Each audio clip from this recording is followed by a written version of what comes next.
for those who don't know, Howie Hawkins is running for the U.S. Senate, and depending on what your media outlet is, you might not know.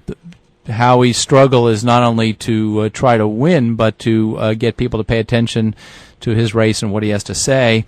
And we are grateful to him for running and for the platform on which he's running.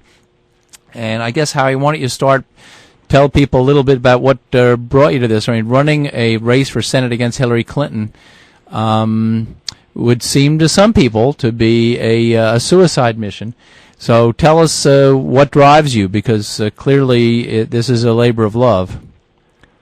Well, yeah, I'm not a household name. I'm a Teamster freight handler. I'm a former Marine. I've been an activist since the late 1960s. But we wanted to give voice, the Green Party did, to the anti-war people in the state who we believe are the majority in this race where Clinton has been supporting Bush's war in Iraq. And there was a poll last May that Zogby did that showed that an unnamed anti-war candidate would get 32% of the vote. Clinton would only get 38%. 21% were unsure. So the task is to try to get the message out, because we believe the people are ready for that. And yesterday a new poll from Zogby came out, showed that without any media coverage, hardly any, I'm at 7 or 8%. And I'm trying to get into the debates, which I'm excluded from at this point. Right. But I believe if I had a chance to go one-on-one and people saw it and they voted on the issues, I'd be the next senator from New York. Right. Well, that's a scandal in itself. The way incumbents use. I mean, even a race that I don't care that much about, Cuomo versus Pirro. The incumbents obviously don't want the issues to get out, and it's a scandal in this country that we allow that to happen. At this point in our history, the League of Women Voters or some other nonpartisan group should be running these debates and making sure that all legitimate candidates are, get their say. And it's and the League of Women Voters in those two races you mentioned, my race and the Attorney General race, says that the Green candidates should be included because we've met the criteria. We're on the ballot. We're running statewide campaigns. We're showing up in the polls. But the corporate media, as well as the corporate-sponsored candidates, have negotiated debates that exclude us. Right. Well, that's a scandal in itself, but we'll let that go for the moment. I guess let's talk. By the way, I'll direct people there to Howie's website, www.hawkinsforsenate.org. It's a very nicely presented website, a lot of good information. And I'm looking at this little chart he has up there, and it couldn't be clearer. It's Hawkins versus Clinton on the issues. Let's start with Iraq. We were just talking about the terrible toll that Iraq war is taking on Iraqis and on Americans. Incredible number of Americans being wounded. What are you saying we should do as far as Iraq is concerned? Other than you just said bring the troops home. What else? Well, we owe Iraq reparations, so if they ask for peacekeeping forces from the Arab League or the UN, we should help finance that. But our own soldiers, after the rapes, the murders, the torture, the Iraqis want us out. There was a poll last June done by the University of Michigan, showed 98% of the Sunnis, 96% of the Shia, and now 63% of the Kurds want us out. So it's their country. We should get out, and we should provide money for reparations, because since the first Gulf War, we've destroyed that country's infrastructure. We've contaminated it with depleted uranium. And as that Lancet published study from Johns Hopkins that came out today says, there's over 600,000 Iraqis have died since we started the invasion and occupation in March 2003. Right, that Fred was talking about that here earlier.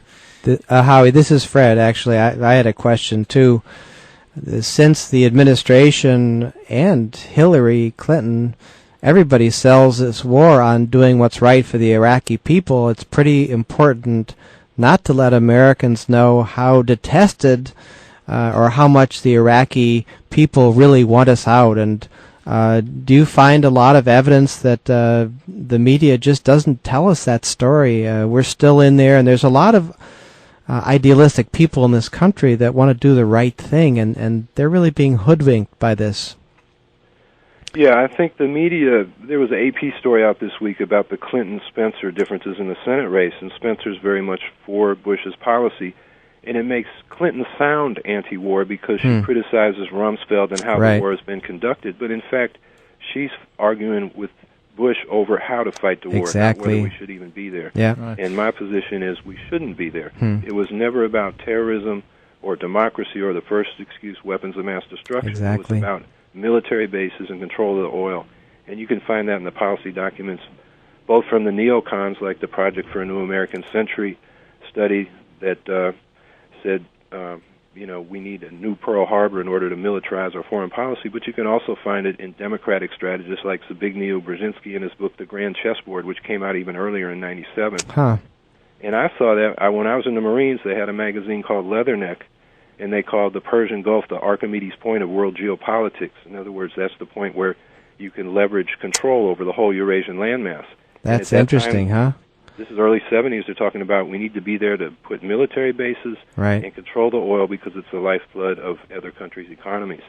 That's why we're there, and it's not what the American people want. They want defense, not imperialism. Right. And you make a good point that you're one of. By the way, I don't think I said Howie's running on the Green Party line, and Howie was one of the co-founders of the Green Party of the United States in 1984. So. Howie's not one of those guys who's just believes in peace and has found a home with the Green Party. He is one of the founders of the party in this country. But one of your colleagues, Maliki McCourt, who called us last week, made the very good point that the Democrats are making it seem like it's all about competence. And what he said was, what difference does it make whether the burglar went in the front door or their back door? We shouldn't be burgling the house in the first place. And I think that's the point you're making, is that the war is a misguided, illegal war beyond the fact that it's been fought in an incompetent fashion. Exactly. Yeah. Well, let's I've got it in front of me. Hillary Clinton has voted to invade Iraq, voted against bringing the troops home, and has supported the Bush administration, tactics of preemptive war and the war on terrorism. So we got a clear choice here. Moving on, I'd like to talk a little about health care because.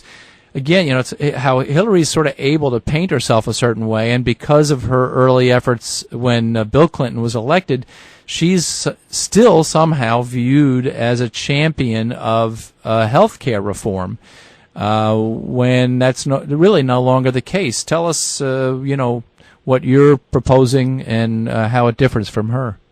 Well, it never was the case. Back in 1993, when she was put in charge of the White House Health Care Task Force, she took off the table national health insurance, which had been in the Democratic platform since Truman up to the time the Clintons came in. And that would be a Medicare for all type system, a single public payer providing everybody with top-of-the-line full health coverage. And the single public payer would be the federal treasury. That type of system, like with Medicare, the overhead is only 3%. It's very efficient. Right now, our private health insurance, the overhead is up to 30% because there's so much paperwork. Every doctor needs 2.5 staff people just to fill out the forms. So what she did was create a system of government mandates and subsidies, the so-called Hillary Care proposal, to make everybody get in the private health insurance system. And it's a complete waste. We spend twice as much per capita as any other country in the world on health care, yet we rank 37th in the world in health care outcomes. And that's because people don't have insurance, they don't get coverage. And according to the institute that the Congress set up to advise them on health care, 18,000 people a year die because they don't get health care in time. That's the legacy of Hillary Care, so-called managed care. And what I'm calling for is national health insurance, the Medicare for All bill. There's a version in the House, H.R. 676. I'd introduce a companion piece in the Senate. And that's the way we got to go and get everybody covered and do it efficiently. Every other industrial country in the world has figured this out. It's time we did. And that's sort of like the war. I mean, everybody knows that's what we should be doing. It's incredible to me. I've yet to talk to anyone who doesn't see that that's what we'd like, but people sort of don't believe it's possible. It's well, I think 68% in a recent poll have been willing to even pay higher taxes to get everybody covered in this country because they realize it's themselves. You have a son or